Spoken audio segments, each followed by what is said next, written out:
Rakshabandhan special अतिशय सोपी तशीच चवीला अतिशय सुरेख लागणारी मिठाई कशी बनवायची ते बघूयात। एका मिक्सर जारमध्ये 1 वाटी साखर, 1 वाटी मिल्क पावडर, थोडे काजू, थोडे बदाम, 1-2 अक्रोड जे की ऑप्शनल आहे, 1 वाटी डेसिकेटेड कोकोनट न भाजता टाकायचे आणि मिक्सरला फिरवून घ्यायचे। याऐवजी तुम्ही भाजून बारीक केलेला मखाना सुद्धा टाकू शकतात। एक कोणतीही वाटी सेट करून हे सगळे माप घ्या। एका परातीत ही पावडर टाकून यामध्ये थोडं दूध टाकून घट्ट गोळा बनवून घ्यायचा आणि थोडा भाग बाजूला काढायचा। आता एका बटर पेपरवरती हे जाडसर लाटून घ्यायचं। मी वरून बटर पेपर लावून सुद्धा याला लाटून घेतलाय।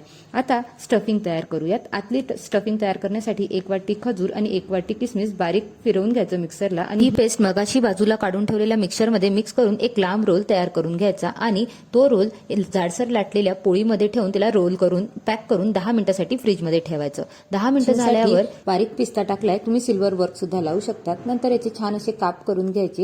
ही मिठाई खूप सॉफ्ट लागते आणि बनायला अगदी झटपट बनते।